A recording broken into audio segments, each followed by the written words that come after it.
মেয়েটাকে মারছে স্যার, চাচিরে মারছে, তারে মারছে। প্রেম নাকি সম্পত্তি? সিলেটের এই 3 খুনের আসল কারণ নিয়ে এখন 2 রকম গল্প চলছে। একটা বলছে পুলিশ, আরেকটি বলছে নিহতের পরিবার। আর এই দুটোর মাঝখানে পড়ে আছে একটি রহস্যময় দলিল, যেটির ব্যাখ্যা কারো কাছেই নেই।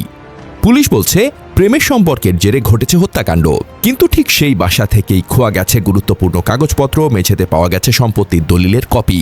আর যে সম্পত্তি নিয়ে বিরোধ, সেই মামলার শুনানিও ছিল হত্যাকাণ্ডের মাত্র 7 দিন পর। তাহলে প্রশ্ন উঠছেই, এটি কি শুধুই প্রেমের পরিণতি, নাকি সম্পত্তির বিরোধের আড়ালে লুকিয়ে আছে অন্য কোনো রহস্য? সিলেট নগরীর রায়নগরের মিতালি আবাসিক এলাকার 111 নম্বর বাসা। এখানেই থাকতেন 90 বছরের ব্যবসায়ী আব্দুস সাত্তার ও তার স্ত্রী 76 বছরের সুরাইয়া বেগম। তাদের সঙ্গে থাকতেন গৃহকর্মী তাহমিনা। বুধবার সকাল 9টার দিকে এই বাসাতেই 3 জনকে হত্যা করা হয়। ঘটনার কয়েক ঘন্টার মধ্যেই বাবুল মিয়া নামে একজনকে আটক করে পুলিশ। পুলিশের প্রাথমিক বক্তব্য, তাহমিনার সঙ্গে বাবুলের প্রেমের সম্পর্ক ছিল। সকালে তাহমিনার সঙ্গে দেখা করতেই সে বাসায় ঢোকে। পরে শারীরিক সম্পর্কের প্রস্তাবকে কেন্দ্র করে দুজনের মধ্যে বিরোধ হয়। এক পর্যায়ে তাহমিনাকে ছুরিকাঘাত করা হয়। তাহমিনার চিৎকার শুনে এগিয়ে আসেন সুরাইয়া বেগম, তাকেও ছুরিকাঘাত করা হয়। এরপর এগিয়ে আসেন আব্দুস সাত্তার। শেষ পর্যন্ত 3 জনই নিহত হন। কিন্তু এখানেই যেন শেষ হচ্ছে না প্রশ্ন, কারণ সামনে আসছে আরও একটি গুরুত্বপূর্ণ তথ্য। নিহত আব্দুস সাত্তারের পরিবারের দাবি, বাসা থেকে গুরুত্বপূর্ণ কিছু কাগজপত্র খোয়া গেছে, এমনকি মেঝেতে একটি দলিলের কপিও পাওয়া গেছে। আর এই দলিলের বিষয়টি একেবারে সাধারণ কোনো ব্যাপার নয়।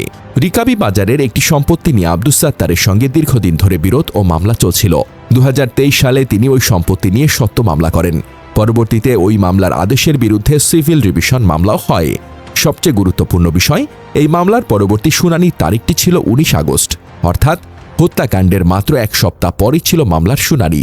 এখন স্বাভাবিকভাবেই প্রশ্ন উঠছে, যদি ঘটনাটির মূল কারণ শুধু প্রেমের সম্পর্ক এবং ব্যক্তিগত বিরোধ হয়, তাহলে বাসায় থাকা সম্পত্তির গুরুত্বপূর্ণ কাগজপত্রের বিষয়টি সামনে আসছে কেন? মেঝেতে দলিলের কপি পড়ে থাকার অর্থ কি? কেউ কি নির্দিষ্ট কোনো কাগজ খুঁজছিল, নাকি কাগজপত্র খোয়া যাওয়ার ঘটনাটি হত্যাকাণ্ডের সঙ্গে সম্পৃক্ত নয়? এটি নিছকই কাকতালীয়? এই প্রশ্নগুলোর উত্তর এখনও পরিষ্কার নয়।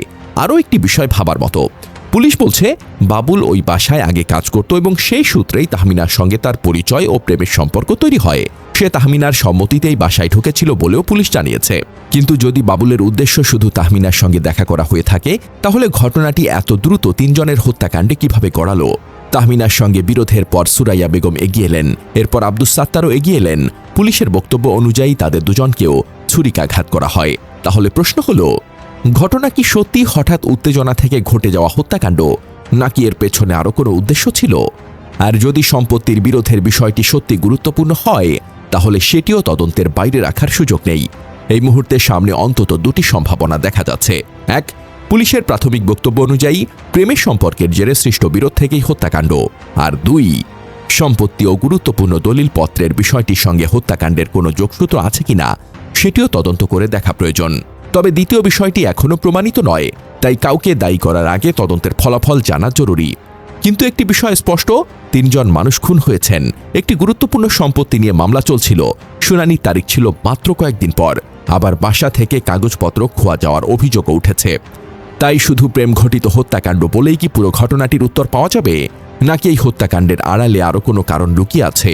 দলিলের রহস্য, সম্পত্তির বিরোধ এবং প্রেমের গল্প, এই 3টি বিষয়কে পাশাপাশি রেখে তদন্ত করলে হয়তো বেরিয়ে আসতে পারে সিলেটের এই ভয়াবহ ট্রিপল হত্যাকাণ্ডের আসল রহস্য। এখন অপেক্ষা তদন্তের পূর্ণাঙ্গ ফলাফলের।